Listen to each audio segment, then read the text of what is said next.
Homosexualité et sida au Sénégal.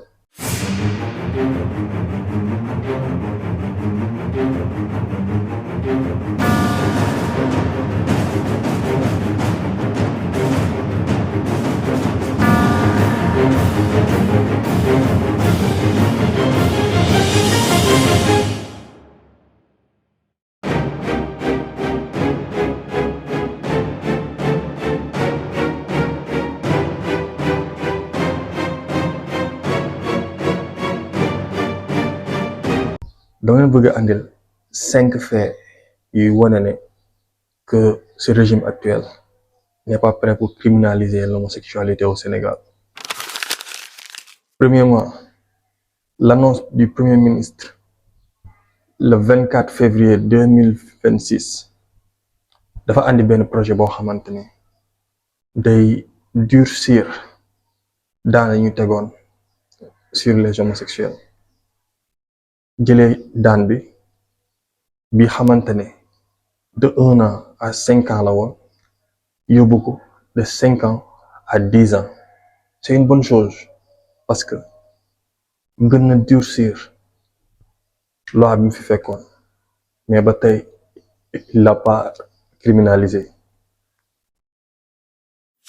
Deuxièmement, adoption en Conseil des ministres, c'est-à-dire la validation du projet de loi visant à durcir la législation pénale des relations entre personnes de même sexe et la sanction de l'apologie de la philosophie LGBT. ci gàttal projet de loi bi ministre bi tegoon sur la table Conseil des ministres dañ ko valider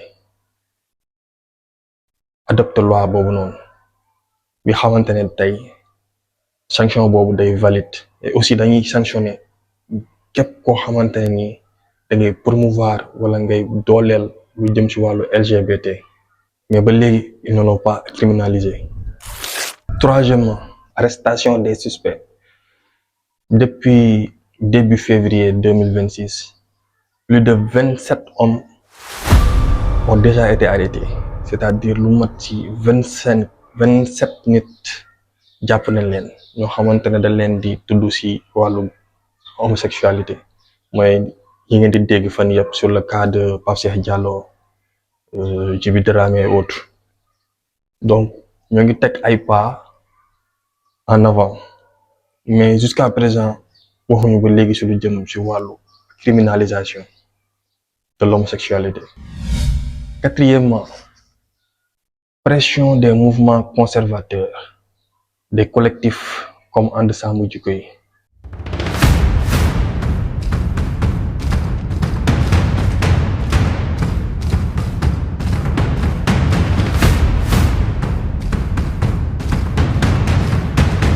Qui exige que le régime respecte ses promesses de campagne et criminalise davantage l'homosexualité et allant même jusqu'à poser des ultimatums.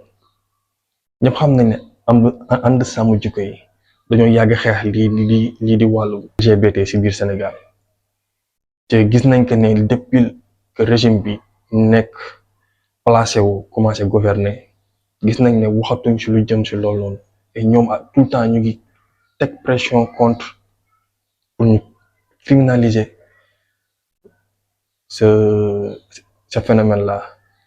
mën nañ si citer comme le cas de Mame Makhtar, de Karim Xrum Xax, Cheikh Omar Diagne mais tey ñu gis que ne bi premier ministre bi génnee tey def sortie li mu wax Mame Makhtar Gueye ñu déglu ko. kenn koo xam ne bi ma déggee ñu ne jox nañ ko sécurité dama ne ministre intérieur dama jëli sécurité bi parce que kenn sant ko muy génne ay liste di joxe ay turu jàmbur nañu waxante dëgg lii c'est une prérogative régalienne état ak ses structures ñoo koy gérer waaye xam naa liste beeg te suñu la nee andil preuve doo ko andil loolu tegul fenn nañu bàyyi loolu.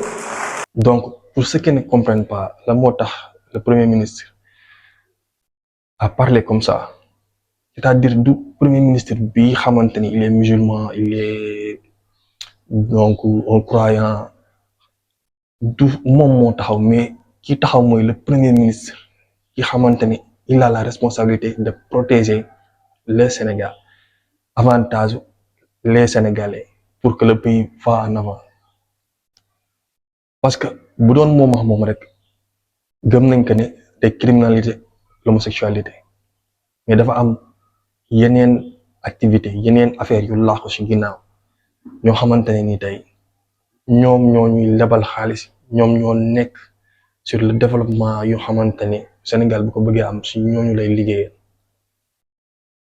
mën nañ ci citer benn cas fan yi passé xam nañ ne actuellement le Sénégal moo ngi dund benn passe boo xamante ne nii ñëpp ñu ngi wax ci affaire homosexualité mais un ministre anglais ñëw na seet ci le président boo xamante ne il est homosexuel ñëw na seet ci le président notre président. semaine bii rek état du Sénégal recevoir na benn ministre anglais ministre bi dafa ñëw ak jëkkëram te góor la.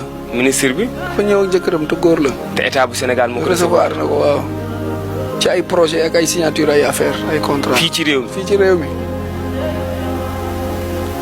donc dina nekk lu doy waar moo tax ma jàpp ni enquête bi gendarmerie la gën a ñor parce que ñoom gendarmerie dañ leen yàgg jàpp ñuy bàyyi dañ leen di yàgg jàpp ñu leen di kii ñu koy bàyyi.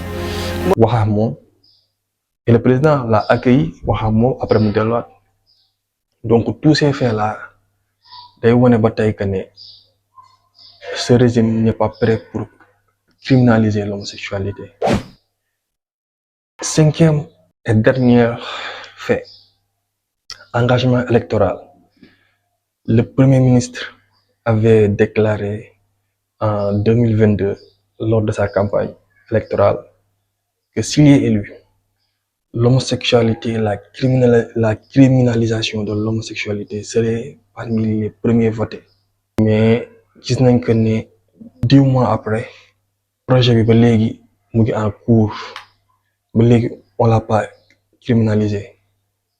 Donc ma question, est-ce que ce régime va céder aux exigences des Sénégalais, c'est-à-dire de criminaliser l'homosexualité, wala dañ koy bàyyi noonu sachant que buñ ko criminaliser day andi ay problèmes yoo xamante ne nii des problèmes diplomatiques yoo xamante ne nii say dina andil Sénégal ay problèmes mais gis nañ ñëpp que ne le Ghana la criminalisé et ba tey ñoom ñu ngi ci génn.